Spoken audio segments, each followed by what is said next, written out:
পরম প্রেমময় শ্রী শ্রী ঠাকুরের আশীর্বাণী। পরম পূজ্যপাদ শ্রী শ্রী বরদাকে তার ৪৭তম জন্মতিথিতে। বড় খোকা আমার, জাগৃহী মন্ত্র তোমার অস্তিত্বের কানায় কানায় স্ফুরিত হয়ে উঠুক। তোমার প্রতিটি পদক্ষেপ অনুজর্চি অনুনয়নে লোকরঞ্জনী বিভা বিকিরণ করে চলতে থাকুক।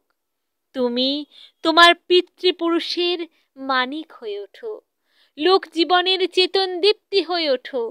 সমস্ত বিভবে বিভবান্বিত হয়ে যারা তোমার অনুসরণকারী, তাদিগকে বিভূতি মণ্ডিত করে তোলো। জীবন ও শৌর্য দীপ্তি তোমার আরাধ্যা হয়ে পরিবেশ ও পরিস্থিতির প্রত্যেককে প্রভাদীপ্ত করে তুলুক। তুমি অযুত আয়ু হয়ে ওঠো, আর প্রত্যেকে ওই আয়ুস্রোতে স্নাত হয়ে অযুত আয়ু হয়ে উঠুক। কৃতকৃতার্থ কৃতিদীপনা তুমি সহ তোমার প্রত্যেককে আরতি করতে থাকুক।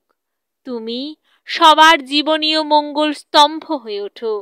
সবাই তোমাতে তৃপ্ত হোক, দীপ্ত হোক, প্রভান্বিত হয়ে ধৃতি অনুচলনে নিষ্পাদনী আহুতির শান্তি জল বিতরণ করুক।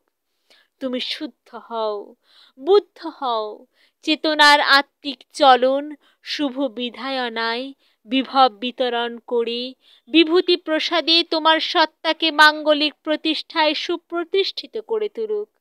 সার্থক হয়ে ওঠো তুমি, আর ওই সার্থকতা সশ্রদ্ধ অনুষ্ঠানে তোমার প্রাচীন পূর্বপুরুষদিগকে আহুতি প্রদান করুক। তাদের অজস্র অনুকম্পা তোমাতে বর্ষিত হোক।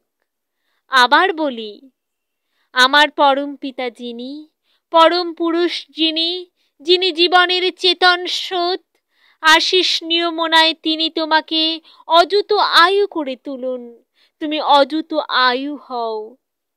পরিবেশ ও পরিস্থিতি নিয়ে তৃপ্তি, দীপ্তি, সাম্য ও সৌম্য জীবন তোমাকে আরতি ঐশ্বর্যে উচ্ছল করে তুলুক। তুমি শ্রদ্ধাপুত, নিরোগ, স্বাস্থ্যবান, সুদীর্ঘজীবী হয়ে শুভ সম্বর্ধনায় সম্বর্ধিত হয়ে চলো। তোমার সাত্তত কৃষ্টি, তোমার পূর্বপুরুষ, ভাই ভগ্নী, পুত্র কলত্র, আত্মীয় স্বজন, পরিবার পরিস্থিতি প্রত্যেককে নিয়ে প্রত্যেকে যেন নিরোগ সুদীর্ঘজীবী হয়ে বেঁচে থাকে, পরম পিতার পরম প্রসাদ নন্দিত হয়ে। ইতি আশীর্বাদক তোমার বাবা ও মা। বন্দে পুরুষোত্তমম।